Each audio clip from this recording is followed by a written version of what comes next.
The bridge of the Pathfinder was quiet except for the soft beeping of the computers.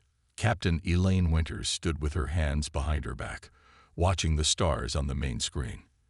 This was the farthest any human ship had ever traveled from Earth. "Captain, I'm picking up something strange," said Lieutenant Paul Garcia. His fingers moved quickly across his console. "There's a large object approaching.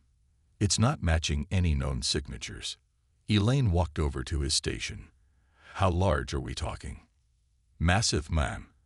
At least 10 times the size of our ship." The crew fell silent. First contact. They had trained for this, but no one truly knew what to expect. "Open all channels," Elaine ordered. "Standard greeting package." Communications Officer Mia Jackson nodded. "Transmitting now." Minutes passed. The object grew larger on their screens, revealing an elegant ship with smooth, curved lines, unlike any human vessel. Still no response. Maya said, her voice tense. The alien ship suddenly accelerated toward them. "Shields up," Elaine shouted. "Move us to a defensive position."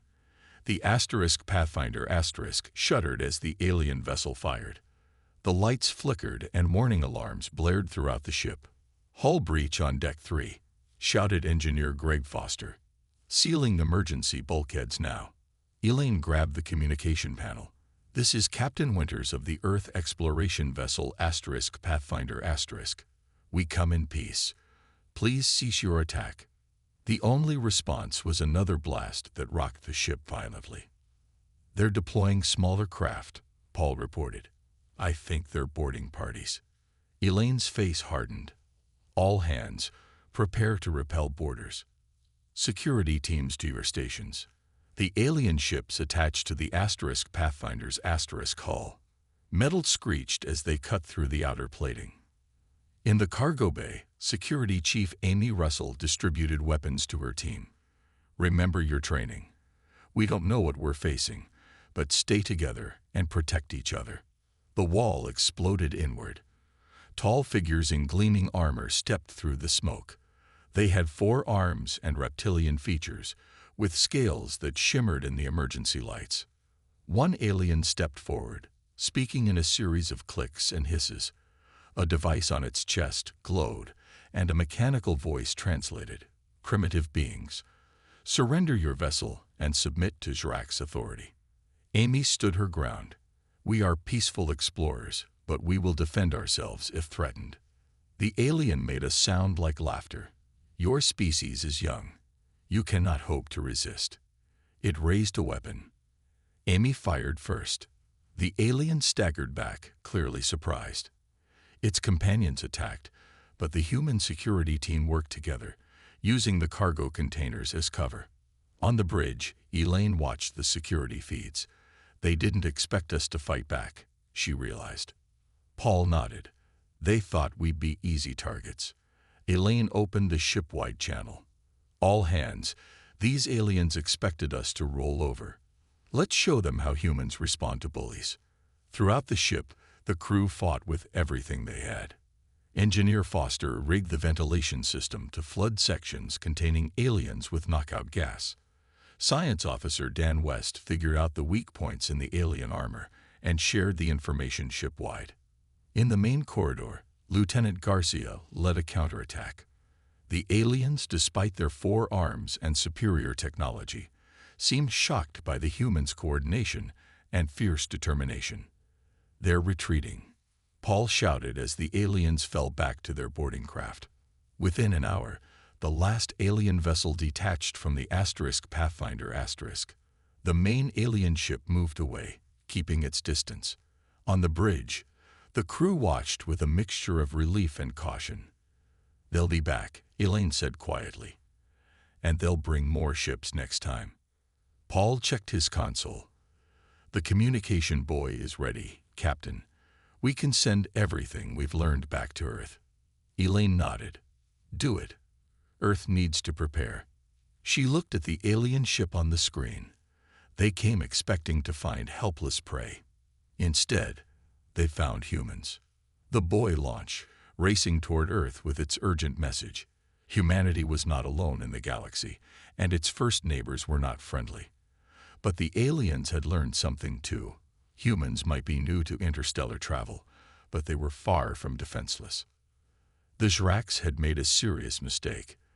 They had awakened a sleeping predator. The Great Hall of the Galactic Council buzzed with angry voices. Representatives from 27 species sat in tiered seats around a central platform. Emergency lights pulsed, signaling the unusual nature of this meeting. Ambassador Klarzov of the Jrax stood on the platform. His forearms moved in agitation as he spoke. These humans are violent and unpredictable. They attacked our peaceful research vessel without warning. We must act now before they spread through the galaxy. Murmurs filled the hall. Many species had never heard of humans before today. Elder Vextil of the Lorkai, a small being with gray skin and large eyes, raised a hand. Is there proof of this attack? The Jrax have claimed such things before. Klarzov hissed. We have recordings. See for yourselves. A hologram appeared above the platform. It showed the Pathfinder firing first at a Jrax ship, then Jrax boarding parties being ambushed by human soldiers. The council members gasped at the violence. The recording is edited, said a voice from the back of the hall. All eyes turned to see a human female walking down the central aisle. She wore simple clothes rather than the elaborate robes of the council members. Who dares interrupt? Demanded Klarzov. My name is Dr. Susan Miller. I am a xenobiologist from Earth. I have been studying alien cultures undercover for the past 3 years. The council erupted in shocked exclamations. Impossible, shouted Klarzov. No human has the technology to. But we do, Susan said calmly. And we have much more, including the full unedited recording of your unprovoked attack on our exploration vessel. She held up a small device. A new hologram replaced the first one. This time, it showed the Jrax ship firing first, and the Pathfinder responding only in defense. You lied to the council, said Elder Vextil to Klarzov. The Jrax ambassador's scales darkened with rage. It doesn't matter who fired first. These humans are dangerous. They fought back with unexpected skill. They killed Jrax warriors. We defended ourselves, Susan said, as is our right. The council leader, a tall being named Jondex with metallic skin, leaned forward. How long has your species been spacefaring, Dr. Miller? Only 80 years. We are young compared to your civilizations. Yet you infiltrated our council, said Jondex. Impressive for such a young species. Meanwhile, on Earth, Admiral Frank Bennett stood in the United Nations Emergency Chamber. Representatives from all nations watched as he displayed the images sent from the Pathfinder. We face a threat unlike any in human history, he said, but we have advantages they don't expect. President Olivia Rodriguez stepped forward. The Galactic Council believes we are weak because we are new to space. But Earth has prepared for this possibility for centuries. Screens around the chamber lit up, showing hidden military bases activating around the world. Secret space stations uncloaked in Earth's orbit. Ships larger than any publicly known emerged from underwater hangars. Project Guardian has been in development for 50 years. Admiral Bennett explained. Every nation contributed their best scientists and resources. We hoped we would never need it. Back at the Galactic Council, debate continued.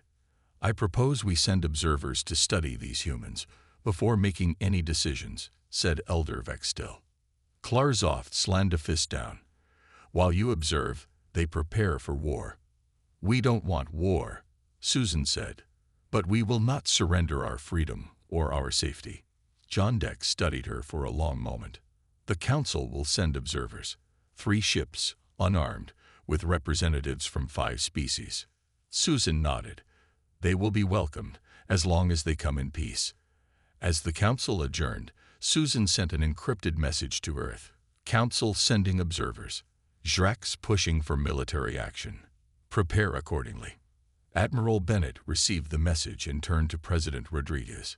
It's time to activate all units. If they want to see what humans are capable of, let's give them a proper demonstration.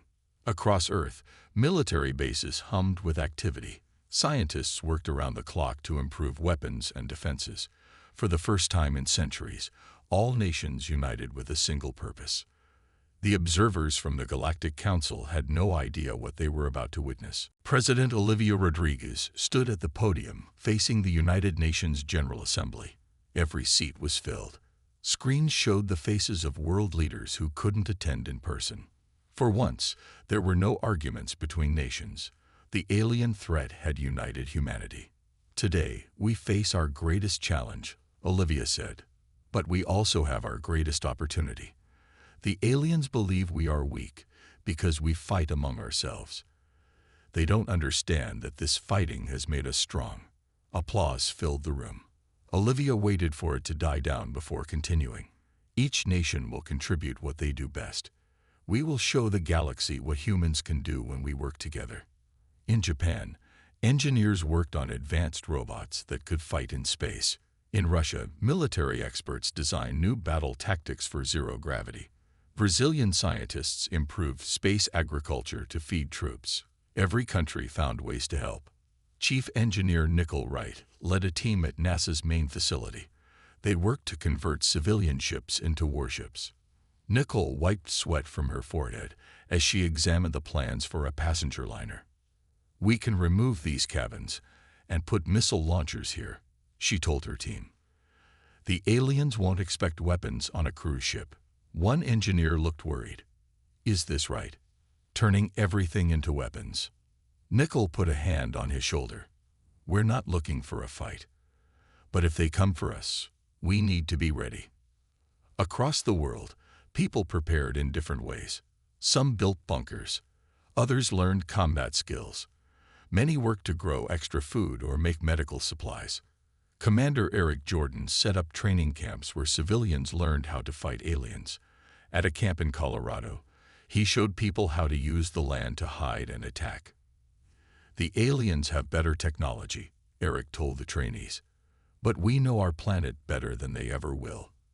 Earth itself is our best weapon." A young woman raised her hand. "What if they bomb us from space?" "Good question," Eric said. "That's why we're building these underground networks. They can't bomb what they can't see." In orbit around Earth, the 3 observer ships from the Galactic Council watched all this activity with growing concern. They saw factories changing to make weapons. They saw ships being built faster than should be possible. They saw millions of humans training for war. Ambassador Israel of the Foxians, a fox-like species, sent a message to the Council. Humans adapt too quickly. Their entire civilization is transforming before our eyes. On the lead observer ship, Science Director Quilnar studied data from Earth's internet. The aliens had easy access to all human information systems. "Fascinating," Quilnar said to his assistant. "When humans face a threat, they don't hide or surrender. They become more dangerous." His assistant looked at the screens showing human military drills. "Should we be worried?" "The Council believes humans are too primitive to be a real threat," Quilnar said. "I am not sure they are right." Meanwhile, the Zraks were not waiting for the Council's decision. Admiral Vexkar, commander of the Zraks fleet, prepared his ships for battle. "The observers waste time while the humans build defenses," he told his officers. "We must strike now, before they are ready." His second-in-command looked unsure. The Council has not approved military action. Vexkar's eyes narrowed. By the time the Council decides, it may be too late. These humans learn too quickly. We will capture some of them and prove they are a threat. The Zrak ships moved silently toward a small human military outpost on Mars. They thought it would be an easy target, far from Earth's main defenses. They were wrong. As their ships approached Mars, hidden sensors detected them. Silent alarms went off in Earth's defense headquarters. Admiral Frank Bennett looked at the alert on his screen and smiled grimly.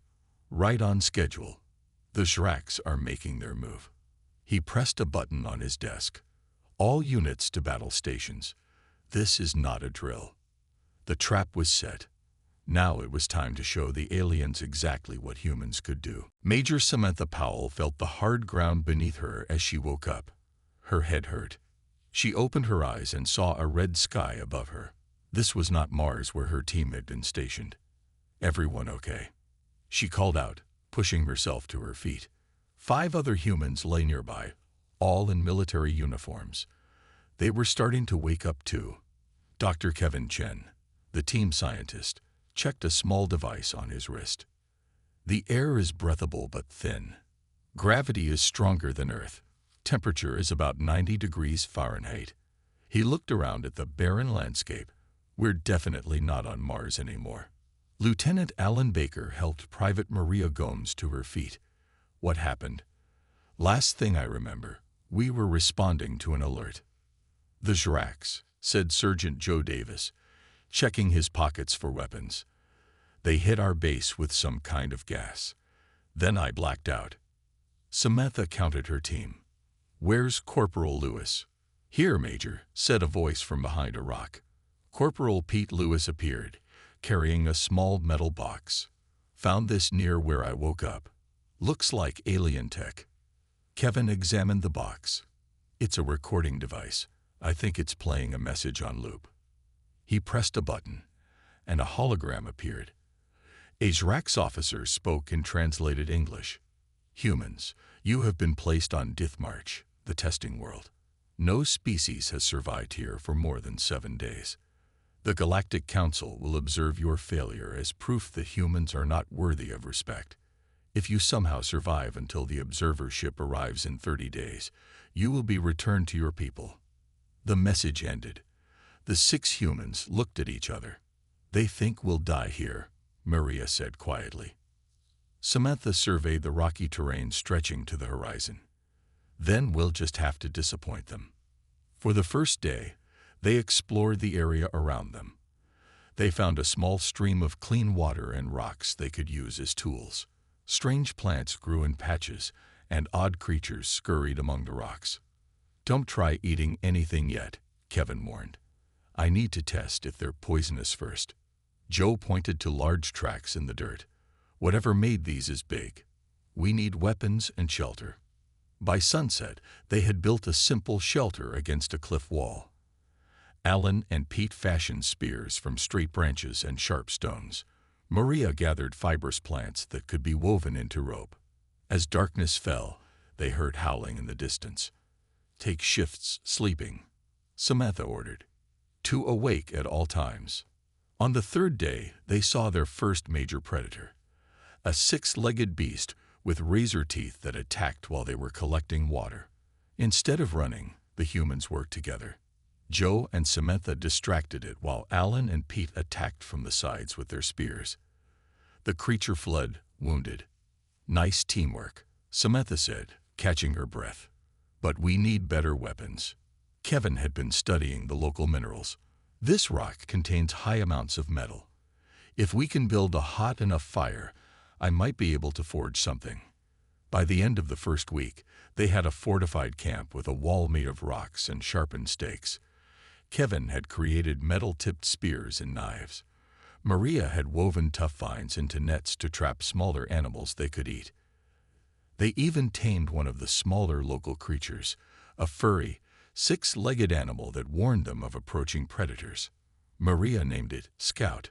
High above the planet, in an observation satellite, the Zrax watched in disbelief. "Impossible," said Commander Vrex. "No species has ever established a sustainable camp on Dithmarch so quickly." His science officer checked the readings again. "The humans are not just surviving. They are adapting the environment to their needs. Send a probe to eliminate them," Vrex ordered. "We cannot allow the Council to see this." Back on the planet, Samantha was teaching the others how to set traps when Scout began making alarm sounds. "Something's coming," she warned. "And it's not one of the local animals." A small Zrax ship appeared in the sky, weapons aimed at their camp. Kevin smiled grimly. "They're scared of us. That's why they're cheating." "Get ready," Samantha told her team. Let's show them what happens when you corner a group of humans. The attack on the lunar colonies came without warning. Zrax warships appeared near Earth's moon and opened fire on the human settlements. Alarms blared throughout the domed cities as people ran for safety. Colonel Jack Murphy was in the command center of Armstrong Base when the first blasts hit. The room shook as dust fell from the ceiling. "Status report," he shouted over the noise. "5 Zrax warships," replied Lieutenant Donna Lee from her console. "They're targeting our defense systems first." Jack grabbed the base-wide communicator. "All personnel to battle stations. This is not a drill. Civilians to emergency shelters immediately." The lunar colonies had been built for science and mining, not war. Their defenses were basic, meant for protection from space debris, not alien attacks. "We can't match their firepower," said Weapons Officer Ben Clark. "Our biggest guns are like toys compared to theirs." Jack looked at the tactical display. "Then we don't fight fair. Activate the mining lasers." Ben looked confused. "Sir, those aren't weapons. They're designed to cut through rock. They'll cut through alien ships too." On the surface of the moon, huge lasers normally used for mining operations turned toward the Zrax ships. They fired, slicing into one alien vessel. The ship didn't explode, but its movement became erratic. Inside the base, communications specialist Lisa Daniels noticed something strange. "Colonel, I'm picking up patterns in their transmissions," she said, studying her screen. "They're using standard frequencies, just like the ones in our computer systems." Jack looked over her shoulder. "Can you use that?" Lisa smiled slowly. "I think I can write a virus, something that will confuse their targeting systems." "Do it," Jack ordered. While the battle raged above the moon, on Earth, a small Zrax force had landed in the Rocky Mountains. They thought the remote area would be an easy place to establish a foothold. They were wrong. Ryan Cooper had been a hunting guide before the alien crisis began. Now he led a resistance cell made up of park rangers, hunters, and local residents who knew the mountains like the backs of their hands. "They're setting up camp in Wildfire Valley," Ryan told his team as they gathered in a hidden cave. "They don't realize it's prime bear territory." Sarah West, a wildlife biologist, nodded. "And with the salmon running, the bears will be extra aggressive." Ryan laid out a map. "We'll drive them toward the valley here, where the bears are feeding. We don't need to fight them directly." The team moved through the forest silently. They set controlled fires to herd the aliens in the right direction. They used hunting calls to make the Zrax think they were surrounded by many humans. The confused aliens retreated exactly where Ryan wanted them to go. The sounds of roaring and alien screams soon filled the air. Back on the moon, Lisa had finished her virus. It spread through the Zrax communication network, scrambling their targeting computers. Their precise weapon fire became random and ineffective. "It's working," Ben shouted as he watched the tactical display. "They're shooting at empty space." Jack used the opening to launch a counterattack. The mining lasers, now guided by precise human hands, targeted the vulnerable points on the alien ships. 2 Zrax vessels exploded. The others began to retreat. In the Galactic Council chamber, the representatives watched the battles with shock. They had expected the Zrax to easily defeat the primitive humans. Instead, they saw humans using creativity and their knowledge of their own environment to overcome superior technology. Ambassador Klarzov was furious. "This proves nothing. The humans are just lucky." Dr. Susan Miller stepped forward. "This isn't luck. This is humanity. We evolved on a world that tried to kill us every day. We survived by outthinking our environment and our predators." Elder Vextil turned to the Zrax ambassador. "You attacked without council approval. Now you are losing to a species you claimed was no threat." The council leader studied the battle reports with growing concern. "The humans do not fight like any species we have encountered before. They do not follow standard military doctrine. Each group seems to adapt independently to their specific situation." Susan nodded.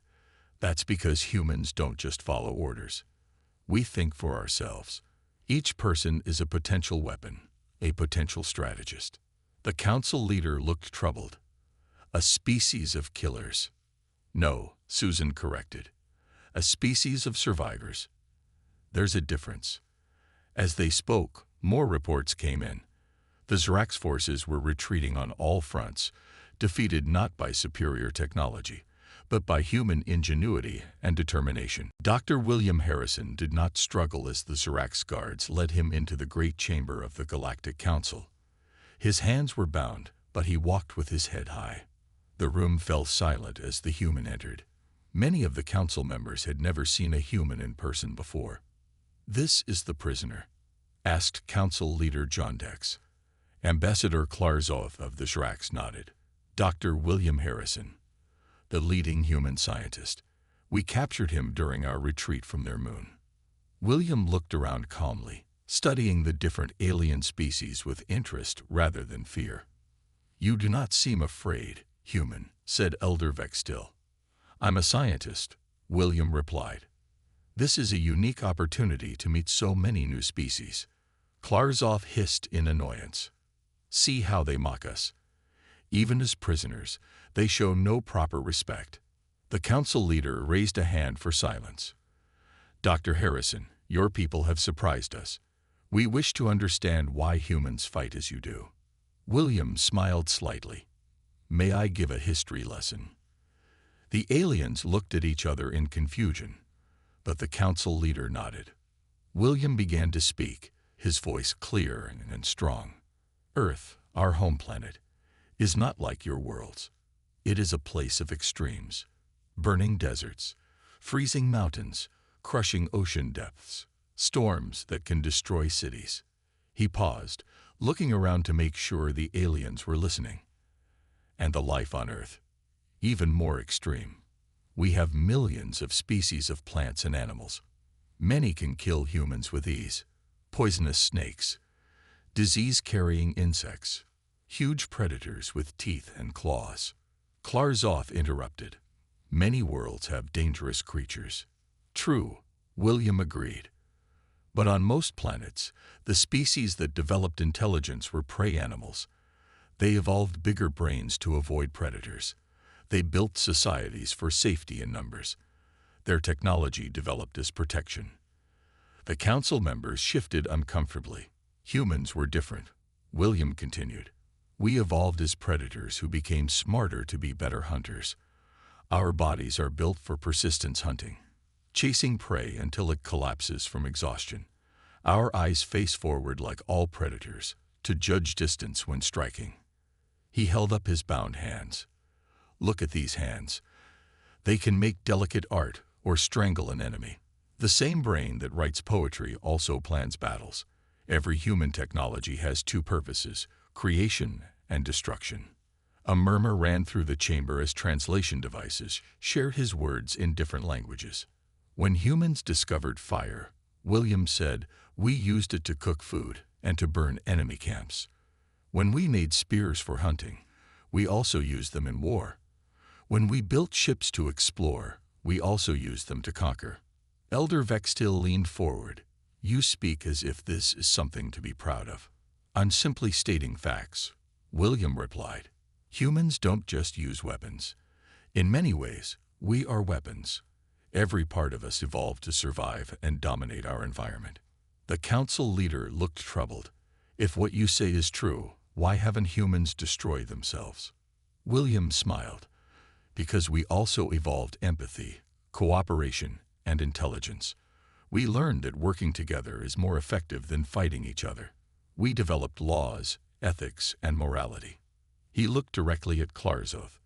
"You attacked us because you thought we were weak. You didn't realize that humans seem primitive not because we can't develop technology, but because we choose to advance carefully. We understand how dangerous knowledge can be." Ambassador Klarzov's scales darkened with anger. "Lies. You are trying to frighten the council." "No," said a new voice from the entrance of the chamber. Dr. Susan Miller walked in, followed by several other council members. "He's telling the truth." She held up a data device. I have here the full records from the Death March test planet. Major Powell and her team didn't just survive. They thrived. They tamed local predators, created new weapons from native materials, and defeated the Zrax assassination team sent to kill them. The council erupted in shocked voices. Assassination team, demanded Elder Vextil, looking at Klarzov. You sent killers to a scientific test site. Susan continued. And that's not all. When the Zrax attacked Earth, we held back our most powerful weapons out of ethical concerns. We could have destroyed their entire fleet. The council leader looked from William to Susan, then to the agitated Klarzov. For the first time, real fear showed in his metallic features as he truly understood what humanity represented. The council will recess to consider this new information, he announced. Guards, release Dr. Harrison. He is a guest now, not a prisoner. The peace talks took place on a neutral space station orbiting Jupiter. Admiral Laura Shepard led the human delegation. She wore a simple blue uniform with minimal decorations, but she carried herself with quiet confidence. Across the table sat representatives from the Galactic Council. They had expected humans to be angry, making demands and threats. Instead, the humans were calm and reasonable. We propose a standard treaty of non-aggression, Laura said, sliding a tablet across the table, with additional clauses for cultural and scientific exchange. Elder Vextil read the document with surprise. These terms are very generous. You do not ask for reparations from the Zrax for their attacks. We prefer to look forward, not backward, Laura replied. War benefits no one. Council leader John Dex studied Laura carefully. Admiral Shepard, we have observed your military capabilities. You held back during the Zrax attacks. Why? Laura's expression remained neutral. Destroying an enemy is easy. Building peace is harder, but more valuable. The negotiations continued for 3 days. The aliens were constantly surprised by the humans' restraint. They had expected the dangerous killers to demand special treatment or threaten violence. On the final day, Ambassador Klarzov, now representing only the Zrax rather than leading the council delegation, raised an important question. How can we trust that humans won't use their unique abilities to dominate the galaxy in the future? Laura turned to Dr. William Harrison, who had been released from captivity and now served as a scientific advisor. William smiled slightly. The same traits that make us dangerous also make us value peace. Predators understand the cost of violence better than prey does. We know how easily we could destroy ourselves and others. But your history is full of wars, Klarzov insisted. Yes, William acknowledged. And each war taught us to work harder for peace. Our greatest leaders were not those who conquered the most territory, but those who built the most lasting cooperation. As the meeting ended, the treaty was signed.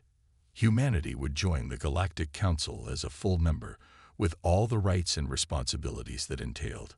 Back on Earth, celebrations began as news of the treaty spread. The threat of alien invasion was over.